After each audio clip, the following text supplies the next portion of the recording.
Hi, Hello. I'm Julian. I'm Down Deeper Tom. We are Team Binge. We are here to talk about Silo, Season 2, Episode 5. This one was called The Descent. And Into Tom... madness. Just descent. Nope, no madness. Everyone's reacting pretty rational in this show at this point. In fact, I don't have an issue with any choice, any characters made at all in both Silos. So let's dive into it. For those of you joining us for the first time, please don't. Tom, this is episode 5 of a 10-episode season. All I would say about this episode is it felt like episode 5 of a 10-episode season. I understand what they're doing. I know we're moving along. What I found myself thinking about is, of all the, action sequences in, movies and TV shows that we have consumed through our nigh 65 years on this planet. If you add both of our ages together, that's 130.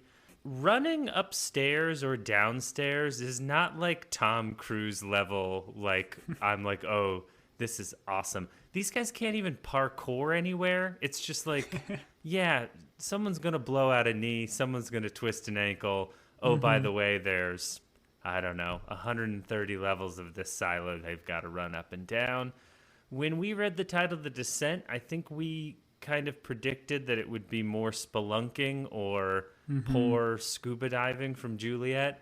This was simply them running downstairs, which I'm not 5, Tom, so not something that compels me. So I enjoyed the episode, still enjoying the show, but this was not a stronger episode, I felt. But tell me I'm wrong.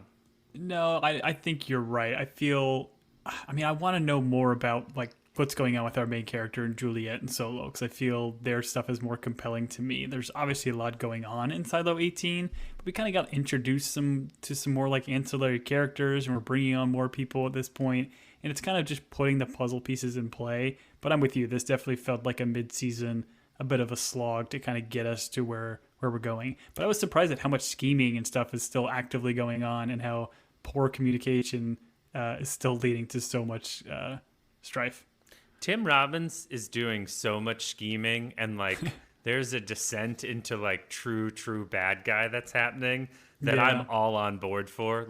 He is quite compelling, much like Denzel Washington trying to rule Rome, which we recently experienced together in a movie theater. I'm all about what Tim Robbins is doing. To get to your point about the characters we care about, it does feel like Rebecca Ferguson and Steve Zahn were on set for 3.5 days, and they were like, we're going to cover all your stuff. Don't worry about it. Do you like swimming? Do you like making poor choices in a pool? Well, great. We've got you for 3.5 days. I don't know. I don't know. There's still some compelling mystery, and maybe the mystery isn't as compelling. Well, let me ask you this, kind of on a percentage scale, Tom. How far have we skewed from books? Are you confused 50% of the time? Are we 75% of the time keeping with the good book? Not the good book, but you know what I mean. The order. Yeah. Yeah. It's difficult to say. I've got kind of thoughts about what I think they're trying to do, but I also am not sure how many seasons we're going to have here. But like we talked about, 7 in a movie, I believe. Let's hope. The first season of Silo only covered the first half of the first book. So it was kind of a slow burn. There was a lot that still happened in the first book that I think we're kind of dealing with now. But they're definitely making some pivots and turns and putting certain characters in different spots than they are in the novel. And I think I've got a general sense of kind of what they're doing and some of the content they may be skipping from the books, but it's all just kind of speculation. Because I'm still having fun. It's enough of a difference. So it's just a different experience for me because I'm trying to kind of figure out, I don't know, I guess essentially how they're going to get to these pieces. Yeah. Okay.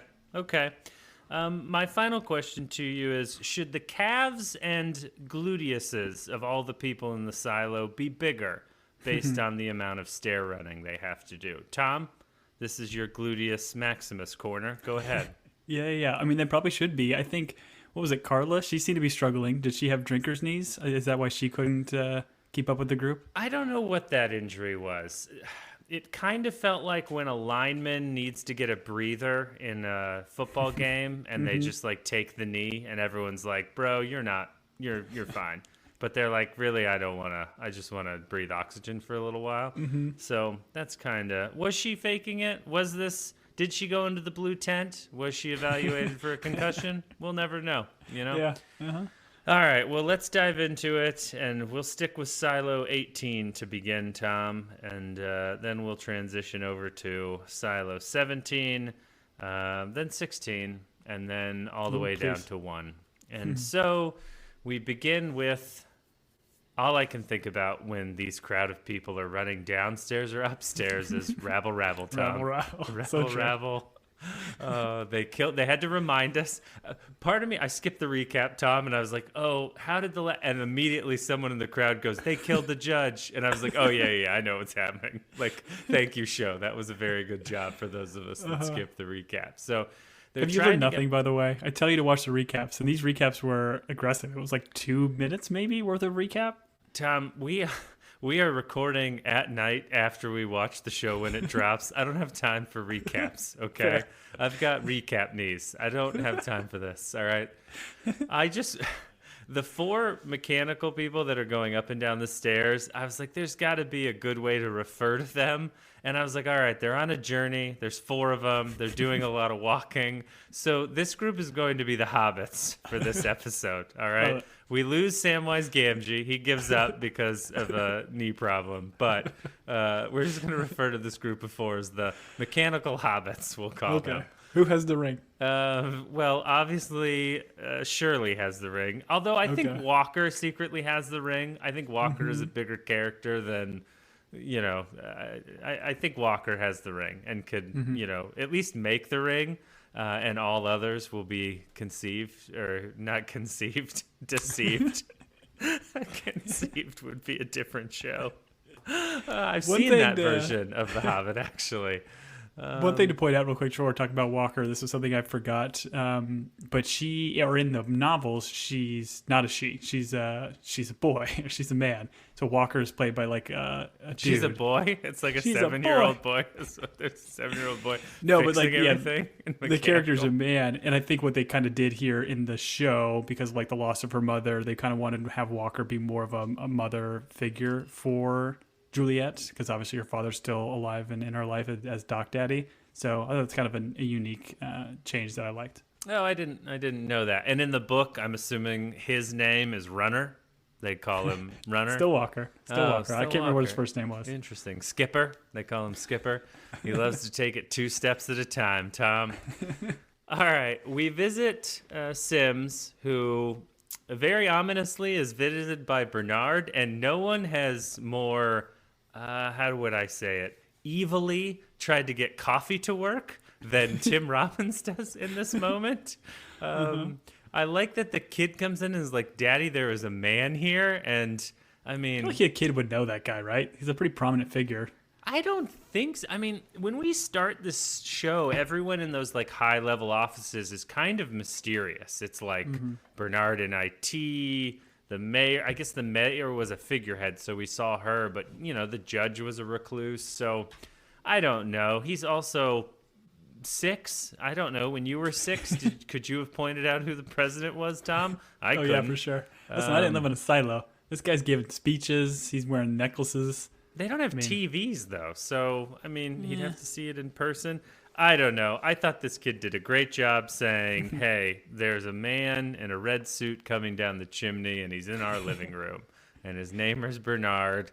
And Bernard's got that crazy look in his eye, like he's going to set this whole silo on fire. This leads to Sim's wife, who I learned in this episode once again is named Camille. She quotes the pact to him, and this episode, I am very confused by the motivation of Camille. So I will have questions about what happens here, but she quotes the good book to him, and she refers to how the silo is the mother to all the people in the silo, and I'm a mother to my child. And it was a lot of like silo and mother talk, and I got confused, and I just wanted to see Tim Robbins be quietly mean to people. You know, menacing is the word I've been looking for this whole time, Tom. Yeah, I mean, Camille is just kind of playing, like, I guess the role that she thinks Bernard wants from her, of being like the passive wife that is just essentially a vessel to make children, is the way she essentially says that she's a mother to the silo, which is obviously very dystopian. But like, I like Bernard kind of talking about like how he has a different perspective of the silo, because clearly he knows a lot more than everybody else. But the twist of him making him judge, I did not see coming, and I liked it. Yeah, he's like, hey, I'm super disappointed in you. I'm giving you a promotion to judge. You're going to be judge. His name is Judge. His name is Judge. Judge Sims. Which, once again, if you know Arrested Development, it's making a lot more sense. Okay. I don't mean in this moment I'm confused by Camille Sims. I'm confused by Camille Sims later in terms of what's going on. And so I'm also confused by why Common isn't just running everything. I'm pretty sure in a fist fight he beats Tim Robbins, and he could make himself judge, jury, and executioner. And he would call himself, say it with me, Tom, Judge Sims. No? I didn't know where you were going. No. Yeah, well, I mean, we did get a shirtless comment. I wanted you to say Judge Dredd, but you didn't say Judge Dredd. You said Judge Sim, or I said it was Judge Sims. It was in my mind. I just didn't say it out loud. I mean, we did get a shirtless comment. That was like, cross that off my my bucket list. That was great. Oh man, it's Christmas time for everyone, you know. All right, we have. What did you think of the porter guy that they have to? So they have to go to the porter because the hobbits are trying to get down to mechanical, and the porter is like, I don't know, almost a caricature of a scheming porter who I did not know what they were going for here. So they want Juliet. He wants to be bribed with Juliet Nichols items because these are like becoming totems. She's like a freedom fighter that they are all rallying around. That doesn't make sense to me. Like, when then he immediately betrays them, which he knows they are friends with Juliet, it's like, again, I felt like the writing is a bit poor here. Like, why would he want a totem? Or I guess if maybe it's popular, he's going to try to sell it for something. I don't know. But yeah, I didn't like a lot of this. I think she's become kind of a celebrity. And so I didn't realize he was trying to sell them. I thought he was trying to save them, like the wetlands. But and then he quickly... he quickly eats the hobbits, which is what I wrote in. I wrote a version of this in the outline, which, Tom, you can correct me. What did I mean to say? I think you meant to say rats them out, but you put eat, and I did not correct it. Yes, you didn't, which is great. He then eats the hobbits by ratting them out, and this happens very quickly. Also, I never understand when, like, so Judicial's showing up and immediately... I think it's Walker or Carla, I believe, is the head of supply, goes, you turned us into Judicial. In that moment, you just deny. Just be like, I didn't turn you in. I don't know. Instead, these people are always like, I had to. The bounty on your head was too much. You're like, don't give it away, man. Just continue to lie. If you're already dishonest, just double down. This is what I've been saying about politicians. Anytime you get caught in something, just continue to deny. As long as you deny, no one will ever charge you with anything. That's the justice system. This has been Julian's Justice System Corner. So the porter guy rats him out. I mean, again, the way that the show does this, of like the porter ratting him out, but then Knox kind of coming into the room, oh, they found us. Like, how do you know they found us? Like, it's just a showism. Like, if this guy's really going to sell him out, you're not going to know until they're right up on you. It's just a means for them to kind of go back and tie him up, I guess, later. I don't know. But to watch Knox move into a room, I mean, that guy's done some parkour. You know what I mean? That guy, he moves so fluidly. Speaking of fluidly, Pilates. I think he's very flexible. We find out later they're very flexible. Oh man, There's a lot of give in a metal cable, Tom. They're like most places, when you bungee jump, most places use metal cables for the give that allows you to. Okay. You bungee jump with a metal cable once is what they say in the bungee jumping community.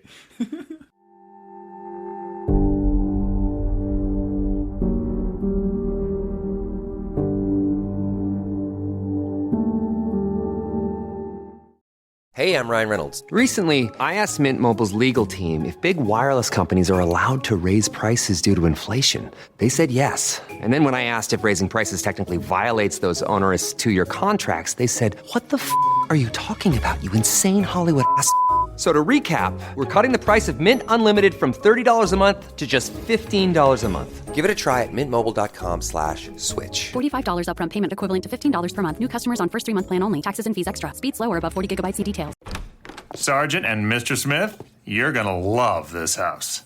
Bunk beds in a closet? There's no field manual for finding the right home. But when you do, USAA Homeowners Insurance can help protect it the right way. Restrictions apply.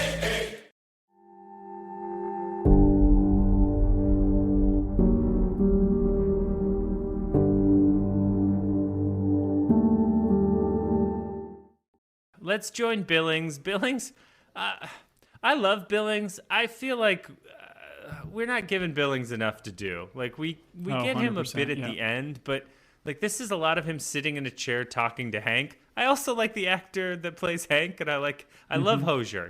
I've always been a big fan, and so Billings has got to like explain this to us because we're almost midway through this episode. He's like, Rick Armanson is now head of judicial. The judge was murdered. Sims got promoted.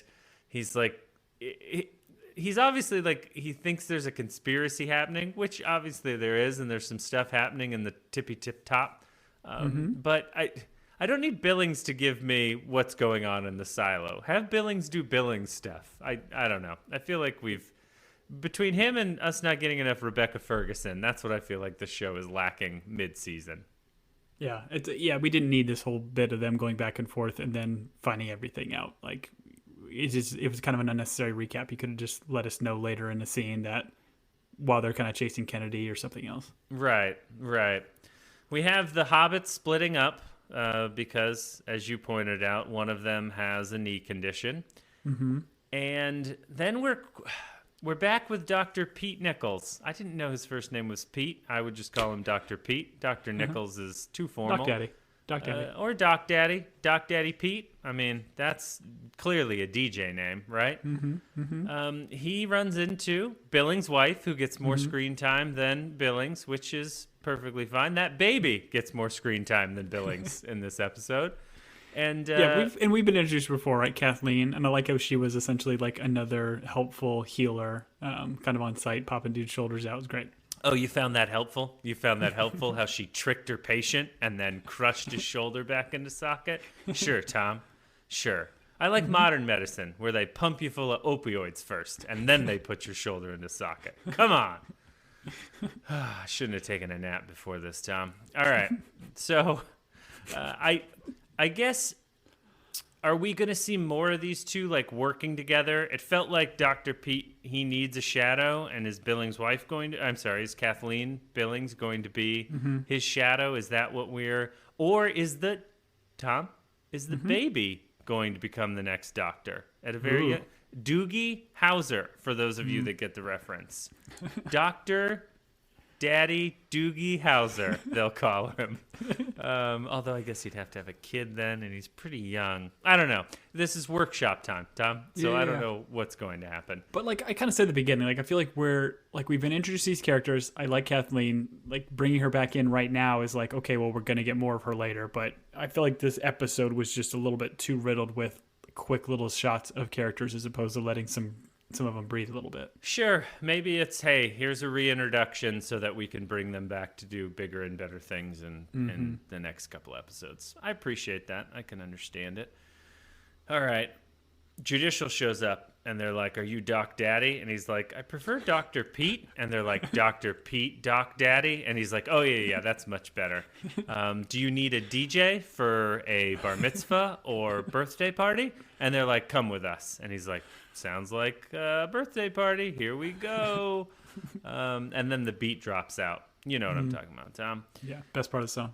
Best part of the song. Quick cut. We've got Sims and his wife, Camille. And one of them is shirtless, Tom, which we alluded to earlier as the climax of the episode, and we're going to continue to talk about it. Yeah. Why? She's like, "Hey, I know you're a judge now. That's great. My name is Judge." And she like encourages him. She's like, "You should keep running the judicial op to find the hobbits because you know what you're doing. Arminson is good, but he's not you." I don't understand why she is like encouraging him to stay involved in judicial, but also like later on she saves the hobbits or two of the hobbits. We'll say Merry and Pippin. Like what is she doing here? This is what I don't understand too, because she's not being truthful to Sims. I don't know if it's here or if it's later, but like if this is the part where they're laying in bed. She has already done. I think it's got to be later. So she's already done the thing where she's kind of like helped smuggle the hobbits out a little bit, and then does not admit that that's what she's doing. Like I don't understand her motivation, because clearly this couple beforehand were all very much like, let's work together, let's put you back into the good graces of Bernard, and now she's seemingly kind of doing her own thing. Maybe she's trying to take out Bernard so that he can still be judged. Like I don't understand. Okay. And he even mentions in here, he's like, "Hey, if Bernard gets the hobbits and kills them or like gets rid of them, then he gets a complete reset on the Juliet thing and it's all forgotten." Mm-hmm. So I don't really understand where Sim sits in terms of, I'm assuming he's questioning the pact and what's going on in the silo as well. Like he wants to be Bernard's shadow, but I don't know what his ultimate motivation for becoming the shadow is. Does he want the One Ring? Is he going to use it for Gondor for good? You know, I don't know. I don't know what Sims is going to do. Yeah, I think he's going to turn good. Yeah, probably. Judge Good, they'll call him. Judge Sims Good. My name is Judge. All right. Doc Daddy and Bernard have a moment. I like this scene. Oh, Tom. Ian, what is it? Ian Glenn? I don't know what the actor's name. He looked at the director of this episode and he said, "Do you want to see someone win a daytime Emmy? Because I'm about to win a daytime Emmy." And they were like, "Well, are you going to read the script?" And he's like, "No, I'm going to go off book. This is going to be all me." Mm-hmm. And Tim Robbins didn't know what was happening. Tim Robbins is like, "I was in Top Gun. What's going on here?" Uh-huh. And he was like, Tim Robbins is like, "Hey, I want to give you your daughter's stuff back. I don't want to become relics. I know you're a good guy. You're all about restoring order and you're going to help me and all this stuff." And then Doc Daddy is like, "Clear out." And then he like sang a song from Les Mis. He did like a dance number and he was like, "I don't know, you're not going to ruin my daughter's image." And he gave this speech about restoring his integrity and helping people. Mm-hmm. Did I cry, Tom? No, I didn't cry. Was I emotionally invested in this speech? No, because this is a silly show that, it's fine. Did this guy do a great job? Yes, Tom. Give him his daytime Emmy. That's all I'm saying. It's great. Like his lines about like the silo's taken everything from me and its profession's a sham. And like his final line is the best. Like, "You can't control what she means to people or what she means to me." Like, just mic drop. Brilliant. Yeah, he was great. Why Bernard let him leave and didn't kill him on the spot? Showism, which is fine. But yeah, this actor, once again, I think we're butchering his name. I think it's Ian Glenn, but yeah, he's been great in Game of Thrones. He's great in this. If you go into BritBox, he's got his own like detective show. He's just a solid British actor that's been putting the work in for a long time. I appreciate him. Love him. All right. Sims takes over the judge's office. I don't understand what emotion Sims is registering as he's looking over this office where he staged a murder. I don't really understand. No, what's that's a going different through him. office. I don't think he did that. Well, did he do it in the judge's office? Yeah, they go in to talk to the judge in her office, and she's got a knife in her chest, remember? Oh, touché. And Yeah. Knox was like, "Excuse me, ma'am, you have something in your chest?" And Sims is like, "My name is Judge." And I think we just find out that Sims just hates paper. He opens out that paper folder or whatever and just flings it across the counter. he hates paper. That's why he never worked at Dunder Mifflin. I gotcha. Carla is arrested in the most uninteresting and undramatic arrest scene that anyone's ever participated in. I thought those judicial were going to run by her, but they were like, nope, come with us. We're wearing hockey pads. Oh, I've got a question about Sims's. Camille has all her judicial, like she kept all her gear. Are you allowed to keep your gear once you're no longer in judicial? You get to take the hockey pads home. This is a place that reuses and recycles everything, Tom. But we just have all these black hockey pads and masks that judicial can, I don't know, take to their rooms when they're done working. That seems It's a fair question. Absurd. It's like whether it was in her wardrobe or whether she just went to judicial and then clearly knows a bunch of the people there and is apparently somebody to be not to trifle with. So maybe they just gave it to her. I don't know. But yeah, it was kind of jarring when she just kind of shows up and essentially saves the day. But I guess we'll get to that later. It would have been great if someone in the crowd had been like, "You just spray painted your shirt black. You're not in judicial. Where's your helmet?" Where's your helmet? Yeah. She's like, "Well, I can't be an actor in this show and people not see my face. I'm famous." Guess who's back, Tom? Guess who's back? Back again, Lucas Kyle, our boy. I think you called him something different last episode. You gave him a different last name, but Lucas Kyle. I don't really care. I don't really care. This character seems to be like, hey, for like big plot stuff, we're gonna bring this guy back. Bernard's even like, how do you find the mines? Lucas is like, I've been there a day. I was like, where are these mines? Like, how much work did he get done in a day that you brought him back? What's it would have been so great if he's here? like, I got the black lung, Pop. I got the black lung. For gosh sakes, Derek, you've been in mines for a day. Blue steel. I was like, what? This guy's back already? Even everyone was surprised. They all stared in the camera. They're like, really? This guy's back? Bernard, once again, is like, hey, she, reduced your sentence, but guess what? People never survive in the mines. You're going to die there. It's so dangerous. Rocks fall on people's heads all the time. And Lucas is like, actually, it's pretty nice down there. They've got, OSHA got involved, and we've got pretty good living. We're unionized. We get health care. And Bernard's like, shut up. I will send you back unless you figure out what's on this hard drive. And he pulls out this sack, this Ziploc evidence bag full of hard drive pieces. And if I was Lucas, I would have been like, sir, I don't think God himself could come down and put that hard drive back together. Are you insane? I work in IT. I'm not a model maker. Like, give me some glue. What's going on? I found this absolutely hilarious. Like, how do you keep a straight face? You pull a hard drive that's in 1,000 pieces and you're like, I need you to find out what's on this. Lucas should have been like, send me back to the mines or kill me now. That's impossible, sir. You smashed it with a hammer. I found that whole thing so comical. It killed It's like a me. bag of dust. Figure it out. Yeah, I know. He like sneezes and the hard drive goes away. He's like, Lucas, make it happen or you're going back to the mines. It didn't make any sense. Well, and like even the gosh. comedy of like when Lucas tries to start putting the pieces together, like it's weird on the screen because I guess it's half broken, so it needs to be weird on the screen. I don't get it. I don't think the people that made this show know how computers work or hard drives work. They're Listen, like, since if the you're in hard IT, drive is physically missing pieces, the computer programs will be missing pieces. It didn't make any sense. Listen, maybe we're just dumb. Maybe if you're a computer IT person out there, please reach out to us, teambingepodcast@gmail.com. Please Let us know, don't. is this I possible? don't want to hear from you. This is insane. It's great. Oh gosh. Oh, I didn't think man. about that, but I appreciate that you brought that up. I just assumed like the little spinny disc thing inside was in one piece, so maybe you could make something of that, but who knows?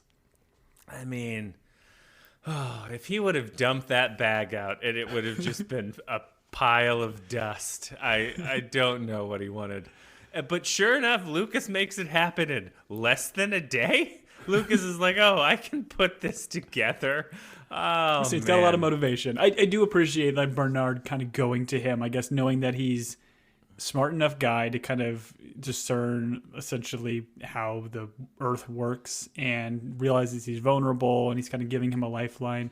I think he kind of knows he can lead on this guy. And I like him kind of, I like the actor and I like the character kind of coming back into play. Oh, no, I think this is well done. The bag of crushed hard drive was too much for me. I was like, Fair. oh, this is absolutely insane. All right, I'll move on. We have Sims talking to Arminson, and I didn't really understand this. It was like Arminson was shutting him out from his ability.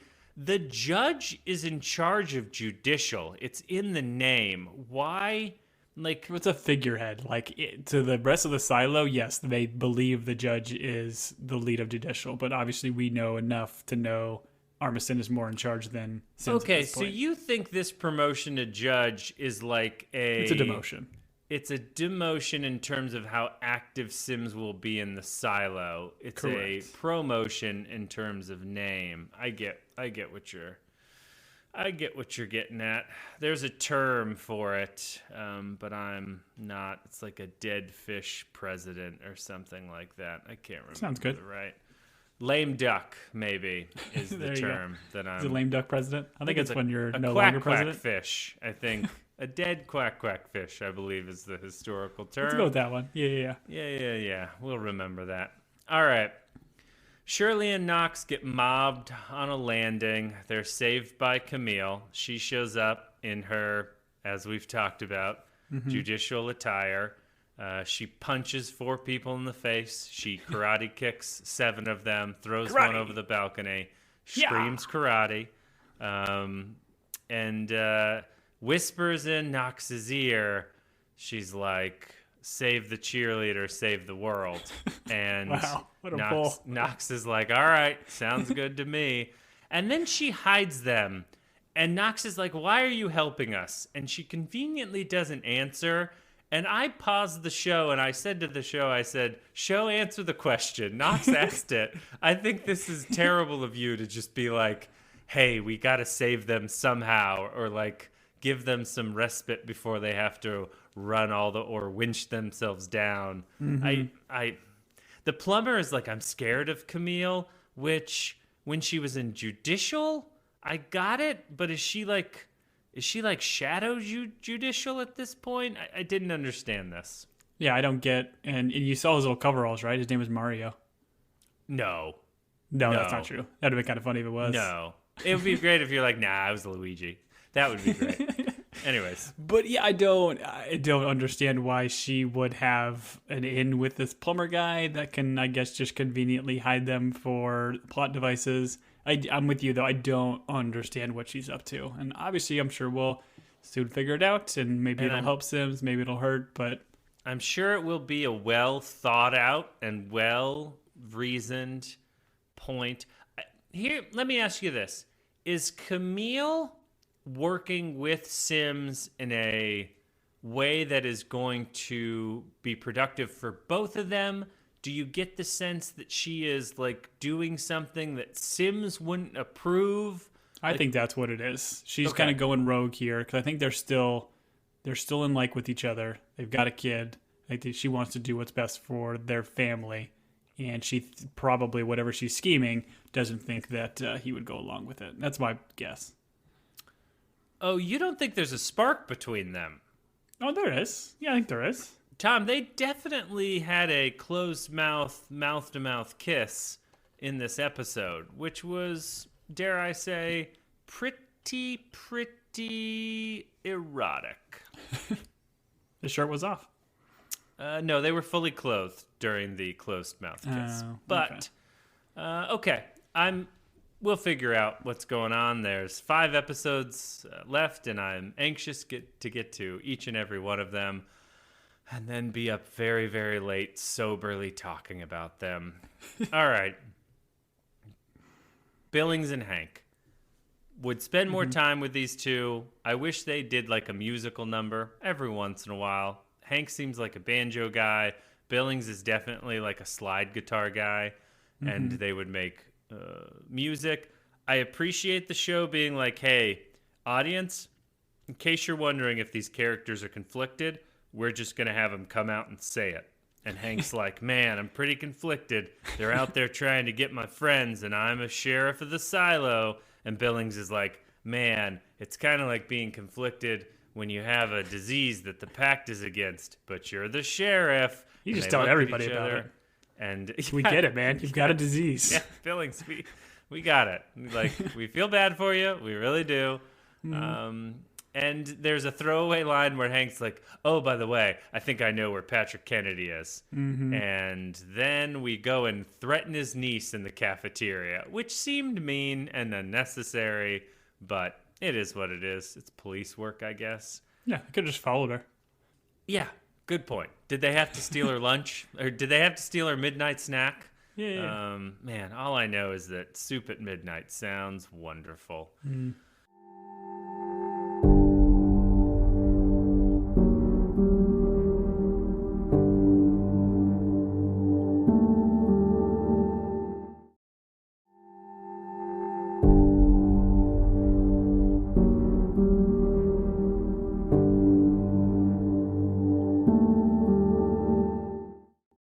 All right. Knox and Shirley, they have a talk while they're in Mario's lair, and Knox is like, man, I regret asking nicely, and Shirley's like, well, had we done it my way, we'd be dead right now. Now we're gonna die anyways. And then they go outside, and Shirley's like, hey, in order to go down, we must go up. Yeah. And Knox is like, you want to, and she's like, nope. And then she just starts running. And so that's when they go all the way up to the Porters. I did like the Porters got a little bit roughed up here because I did not like his betrayal.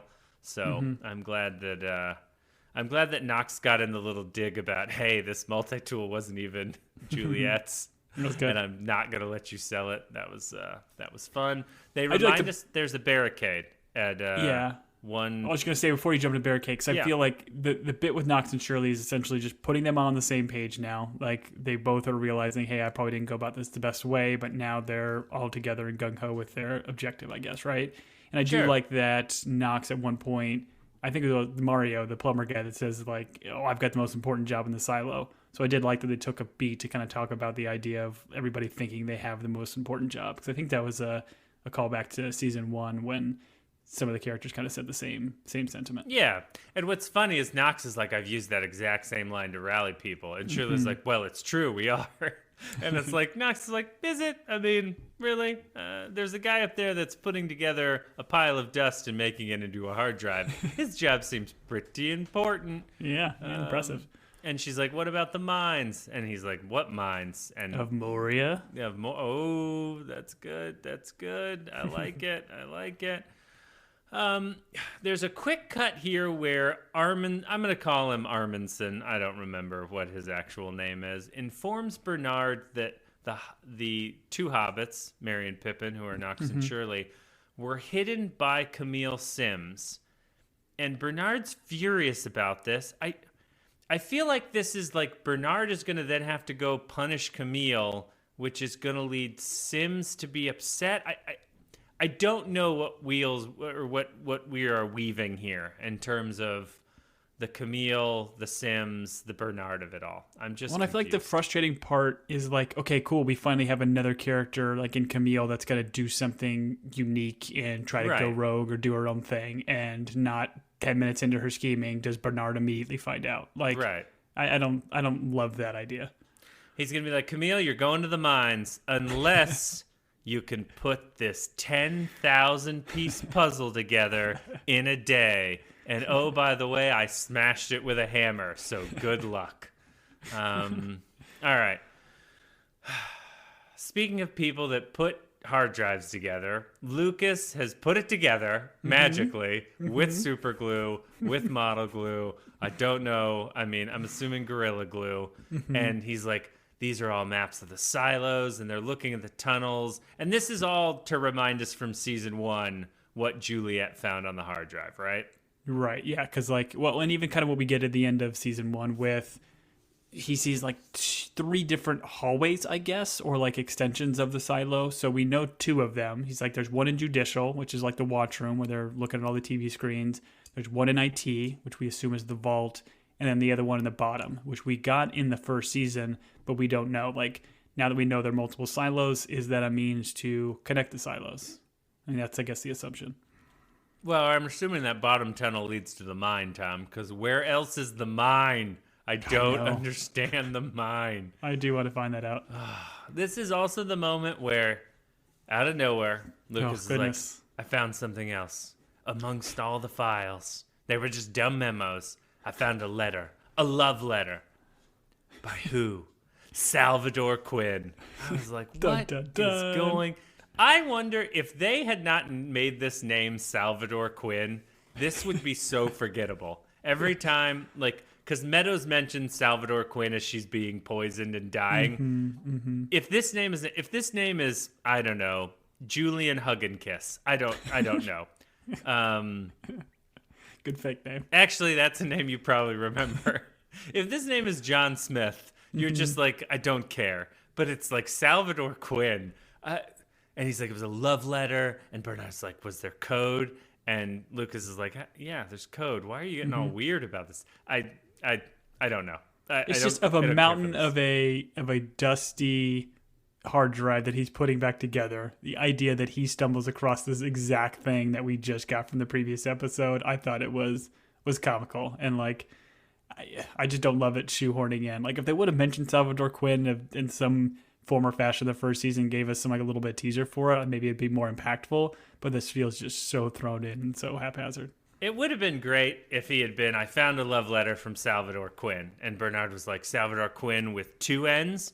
And Lucas was like, no, Salvador Quinn with 1 N. And Bernard was like, oh, I don't care about that love letter then. That one doesn't matter. Throw it away. Throw it out. In fact, you see Bernard reach for his hammer in order to crush the hard drive again because he loves breaking hard drives. Oh, goodness. Oh, sweet Lord. All right. So Billings and Hank, they find Kennedy. Kennedy looks like he's doing pretty well. You know, he's got himself his own little hole cave in the ground. I have always wanted to be able to breathe out of not just my nose and my mouth, but another like orifice. That's not the right way of saying that. Kennedy, he has that ability. This guy could theoretically run with both his mouth and nose closed, and he'd still be able to breathe. I think that's how it works. This was a lot, Tom. All of a sudden, Kennedy's like, I know all the secrets. The pack's a lie. Like, I'll show you everything. Like, Billings wins his trust by showing him the page from the book that he ripped out. But if Kennedy knows all this stuff, he doesn't seem like the guy that's going to... I guess they killed his wife, so that's maybe why he has been led to, like, keep secrets. But because this is at the end of the episode, this just felt like the cliffhanger of, okay, got it. Kennedy knows secrets, but this seemed like a lot. Well, and I think the general idea is just this is officially getting Billings. Like, Billings is always, he's kind of like teetering on what side he's going to go on. So the fact that he's introducing this to Kennedy and Kennedy's saying he knows more, I don't know what else Kennedy would know that we as an audience don't already know. And I'm not sure, but I think it's just a tipping of the scale for Billings to become a good guy. See, you say that, but when Billings answers the radio later, Bernard's like, hey, man, the hobbits are your problem now because they made it down there. Billings is like, I'm your faithful servant. You can trust in me.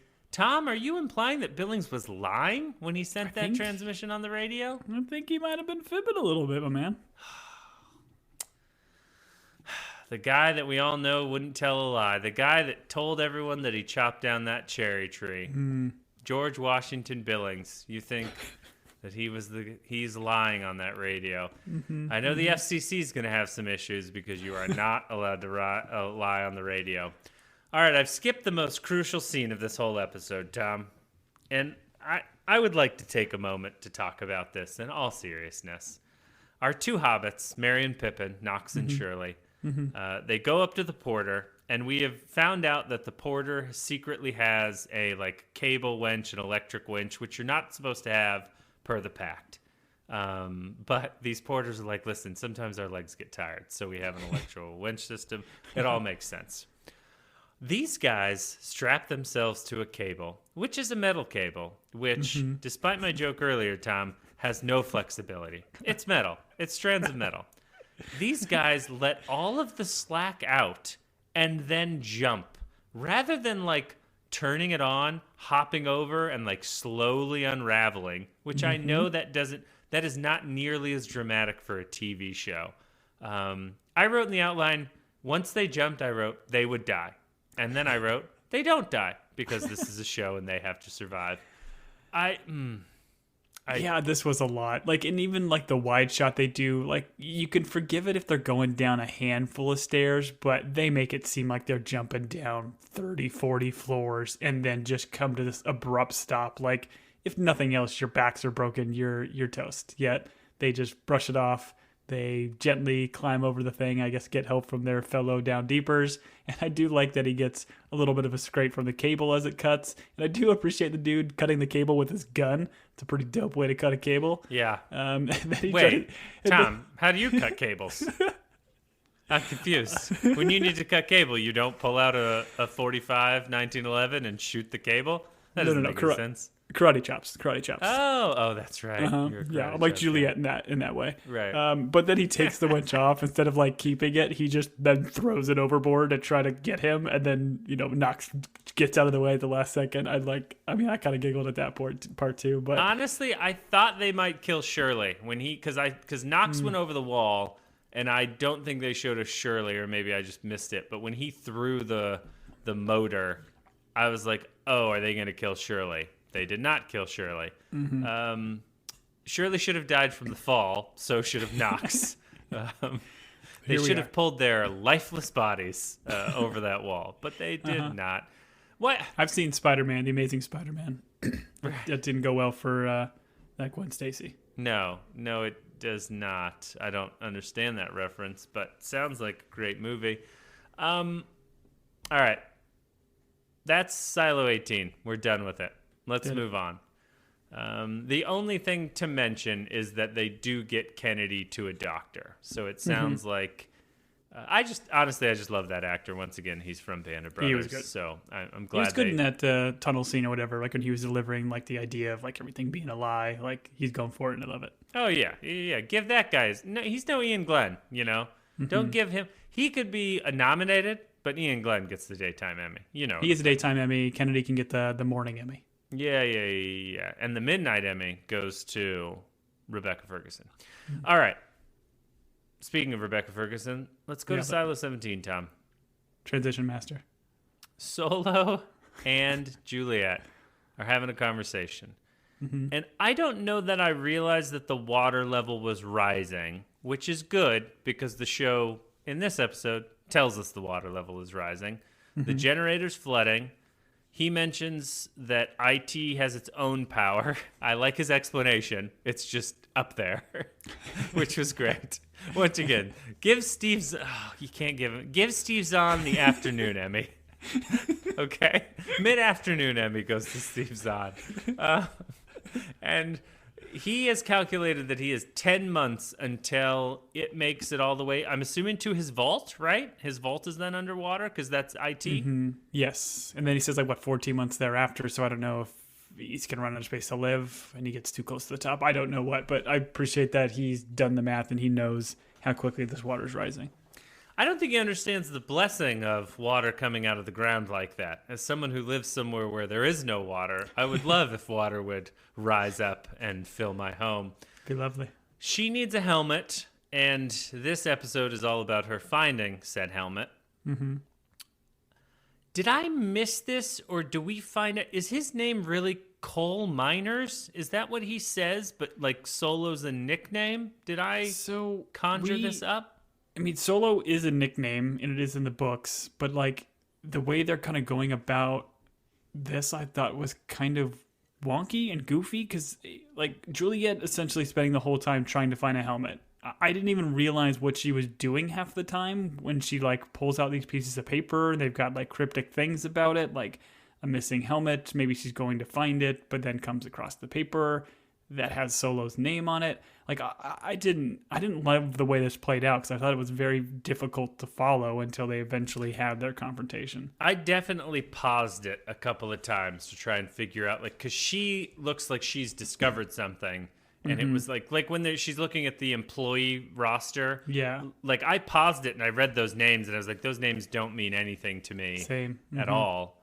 I just wanted to point out, I'm pretty sure they said his real name is Cole Miners, which is funny because, get it, Tom? Cole Miner. He's a coal miner. That's why I immediately thought that was the fake name, like, and he was just messing around. But no, I guess that is the name they chose for this character. Right. The kicker here is he's like, he brings up how both Romeo and Juliet died because she's named after the play. And Juliet is so like offended. She's like, no, they don't. And he's like, they do in ours. I that interaction was very funny. I guess the idea is somebody had the play or knew about the play, and then the founders or somebody made them rewrite it, so it's more of like a love story as opposed to a tragic tale. So, and I guess Solo has the real version maybe in his vault, so it was kind of funny. Yeah, all Shakespearean plays should end with all the main characters dying. I mean, ever since I read Hamlet, I've been on that. I've been on that boat. All right. I didn't understand why Juliet was unwell. Honestly, the way she was acting, I kept thinking, oh, did she get like radiation poisoning? Yeah. And then the show later on like shows us her arm wound. And I was like, okay, so then the wound is like going bad, but this is a weird way. But I feel like they watched this episode and they were like, hey, people are going to confuse why she's not feeling well. Make sure she unwraps her arm at some point. And then I also had to ask my spouse, when did she get wounded in the arm?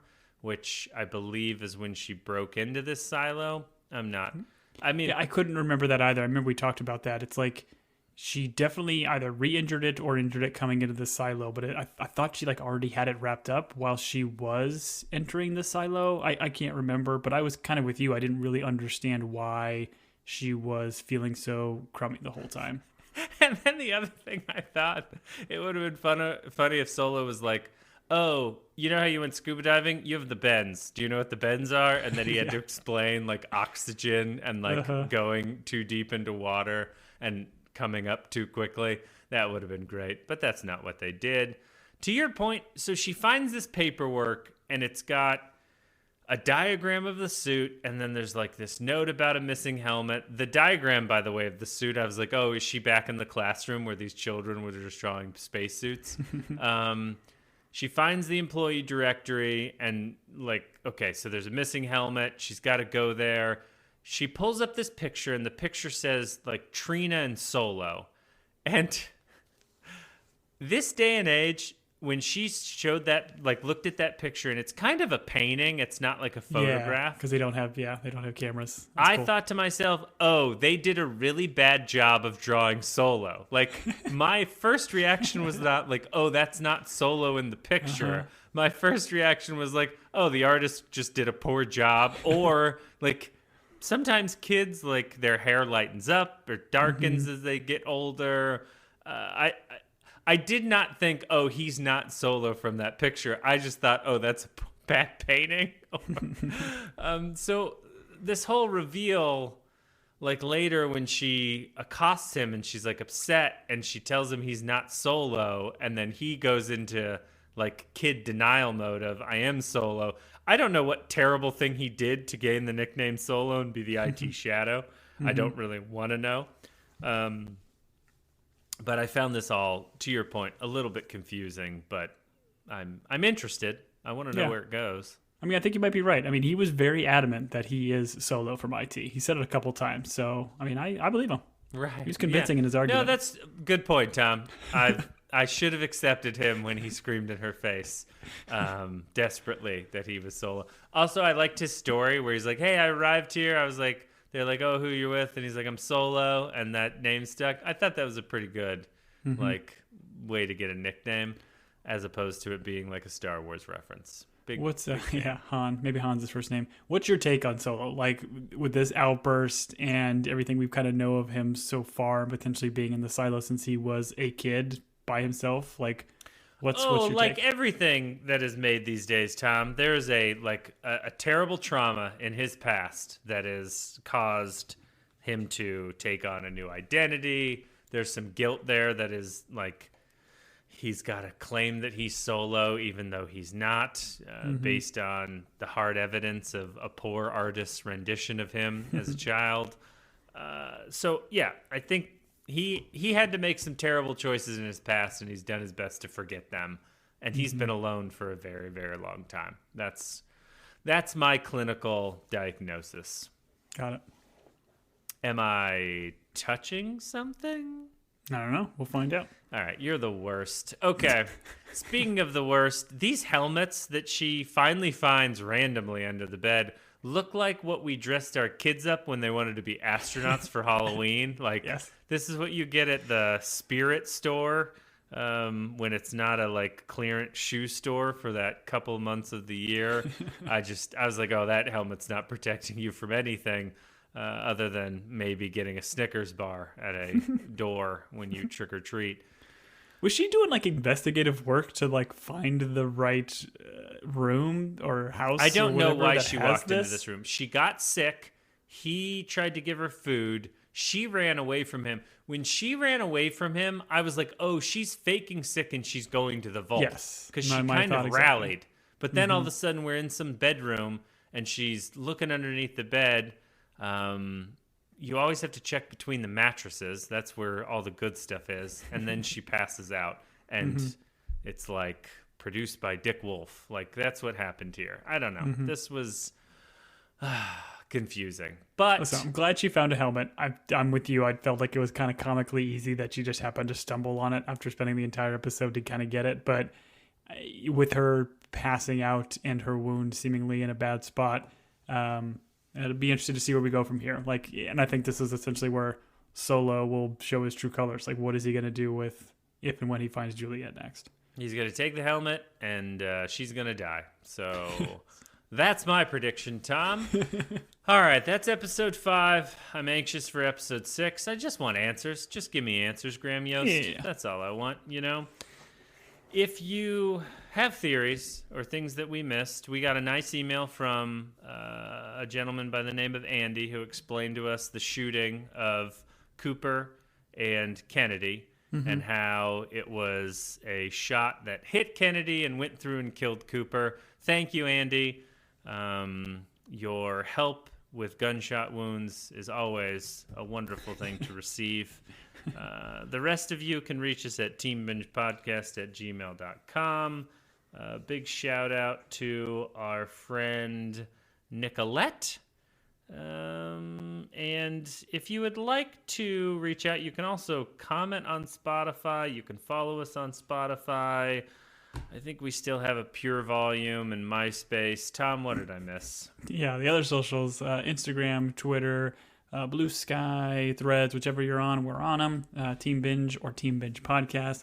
Let us know what you're thinking of the show. Play along with us. If you reach out to us, we will engage and reach back out. So, I'm with you. AI will reach out and respond. Correct. Tom and Everything goes through ChatGPT, correct. Tom and I are too busy putting together a shattered hard drive in order to answer our own emails. So you will definitely be responded to by a heartless robot or a robot that has a heart of gold. We don't know. You don't know. That's the risk. That's the spin of the wheel. That's what you risk. All right. Well, for Team Binge, I have been Julian. And I have been Tom. Until next week, everybody.